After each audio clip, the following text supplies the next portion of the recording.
SBI mutual fund अपना नया NFO launch करने जा रहा है जो कि एसबीआई इनोवेशन अपॉर्चुनिटी फंड के नाम से जाना जाएगा। इस एनएफओ के अंदर आप 29 जुलाई से लेकर 12 अगस्त 2024 के बीच में निवेश कर सकते हैं। वहीं अगर आप इस बीच में निवेश नहीं भी कर पाते तो जब ये दोबारा से रीओपन होगा तो भी आप इस फंड के अंदर निवेश कर सकते हैं। अब जानते हैं स्कीम डिटेल के बारे में। इनोवेशन का हमारी और आपकी ज़िंदगी में कितना बड़ा महत्व है इसे आप इस बात से समझ सकते हैं कि इसके चलते ही आज हमारी ज़िंदगी बहुत ही आसान हो चुकी है। जहां हम कल तक हर काम के लिए हमें एक स्थान से दूसरे स्थान पर जाना होता था, वहीं आज की डेट में हम अपने आधे से ज़्यादा कामों को हम अपने मोबाइल स्मार्टफोन के थ्रू ही कर सकते हैं। जहां अगर बात करें तो 1814 के अंदर प्रिंटिंग कुछ इस तरीके से होती थी, जो आज की बात करें तो हम इसे हैंड टू हैंड करके और प्रिंट आउट भी निकाल लेते हैं, जहां प्रिंटिंग के लिए पहले प्रिंट आउट का इस्तेमाल किया जाता था। वहीं 1840 के अंदर टेलीग्राम का उपयोग किया गया। वहीं 1876 के अंदर टेलीफोन कुछ इस तरीके का हुआ करता था। वहीं रेडियो की बात करें तो यह 1904 में लॉन्च हुआ था और टेलीविज़न का बात करें तो यह 1927 के अंदर आया था। और हमारा अगर पहला सेलफोन की बात करें तो कुछ ये इस तरीके का होता था, जो 1973 का एक मॉडल यहाँ पर एक आपको एग्जाम्पल के तौर पर दर्शाया गया। ये सभी जो आपको चित्र दिखाई दिए जा रहे हैं ये एग्जाम्पल के तौर पर ही लिखे गए हैं। वहीं 1974 में जब कंप्यूटर क्रांति हुई थी तो उस टाइम पे अगर आप देखेंगे तो कुछ कंप्यूटर इस तरीके से हुआ करता था। वहीं उसके बाद हमारी और आपकी ज़िंदगी को जिसने सबसे सरल बनाया वह है स्मार्टफ़ोन, जिसके ज़रिए आज हम अपने आधे से ज़्यादा कामों को हम अपने फ़ोन के थ्रू ही कर सकते हैं। यह जो इनोवेशन हुआ था यह 2007 में हुआ था, जिसने हमारी और आपकी सभी की ज़िंदगी को बहुत ही आसान और सरल कर दिया और हम अपने ज़्यादा से ज़्यादा काम अपने मोबाइल फ़ोन के थ्रू कर सकते हैं। इसी की वजह से अलग अलग सेक्टरों के अंदर अलग अलग इनोवेशन के कारण ही ज़्यादातर मानव जीवन के अंदर इसकी सहूलियत को देखते हुए इसकी स्वीकार्यता बढ़ती जा रही है और लोगों का जीवन बहुत ही आसान हो पाया है। इसका सबसे बड़ा प्रमुख कारण है नई नई खोजों का होना।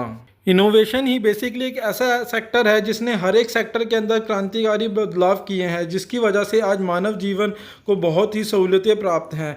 जहां बात करें ऑटोमोबाइल से लेकर हेल्थ केयर से लेकर और एनर्जी और फाइनेंशियल सर्विस से रिलेटेड आज की डेट में हर एक काम हम अपने एक छोटे से स्मार्टफोन की सहायता से कर सकते हैं। ये एक बहुत ही बड़ा इनोवेशन है, जहाँ पर हम पहले हर एक छोटी बड़ी चीज़ के लिए अगर मान लीजिए हमें बैंक से ही अपना कोई काम कराना होता था, हर एक छोटे बड़े काम के लिए हमें बैंक जाना होता था, वही काम आज की डेट में आप अपने मोबाइल के थ्रू कर सकते हैं, जिससे बैंकिंग सेक्टर के अंदर बहुत ही क्रांतिकारी बदलाव आया है, जिसका सबसे बड़ा उदाहरण बैंकिंग सेक्टर ही है। वहीं बात करें ऑटोमोबाइल्स की तो जहां पहले केवल डीजल और पेट्रोल के थ्रू ही आपके जितने भी वाहन होते थे वह चला करते थे, जबकि आज की डेट में यह इलेक्ट्रिसिटी के ऊपर कन्वर्ट होते जा रहे हैं।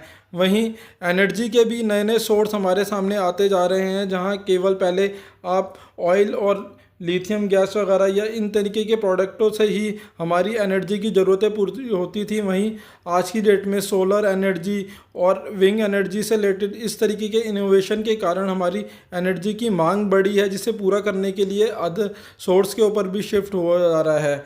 वहीं बात करें मीडिया की और एंटरटेनमेंट की तो आज की डेट में आप हर एक चीज़ अपना OTT प्लेटफॉर्म हो गया या आपके अदर जो भी चैनल हैं जो पहले आप केवल टीवी की सहायता से ही देख सकते थे, वो सब चीज़ आज की डेट में आप अपने मोबाइल से कर सकते हैं। वहीं हेल्थ केयर के अंदर भी आप देख सकते हैं कि पहले जहां डॉक्टर हर एक सर्जरी या बड़े बड़े इलाज के लिए उन्हें उस जगह पर जाना होता था, ये इनोवेशन और क्रांतिकारी नेट के कारण ही संभव हो सका है, जहां एक बड़े से बड़ा डॉक्टर भी एक स्थान पर बैठे हुए ही दूसरे स्थान पर किसी भी इंसान का ट्रीटमेंट के लिए गाइड कर सकता है। तो आप देख सकते हैं कि इनोवेशन के कारण कितने बड़े बदलाव हुए और इससे हमारी जीवन में कितनी सहूलियतें बढ़ी हैं।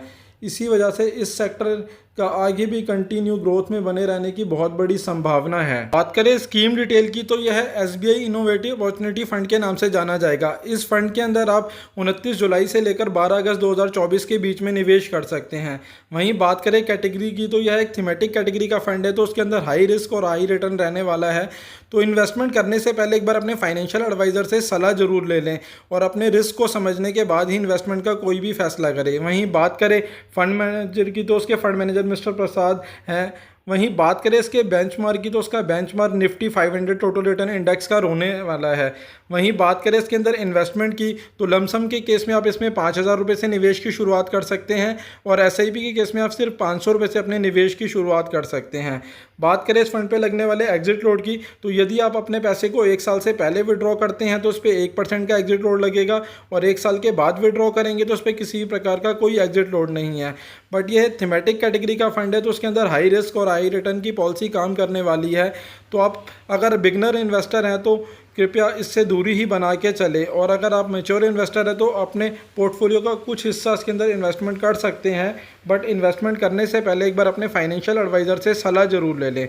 दोस्तों, आशा करता हूँ मेरे द्वारा दी गई जानकारी आपके लिए उपयोगी सिद्ध होगी, और यदि आपको वीडियो अच्छा लगा हो तो प्लीज़ इसे लाइक शेयर करें, और चैनल अभी तक आपने सब्सक्राइब नहीं किया है तो प्लीज़ इसे सब्सक्राइब करें। धन्यवाद दोस्तों।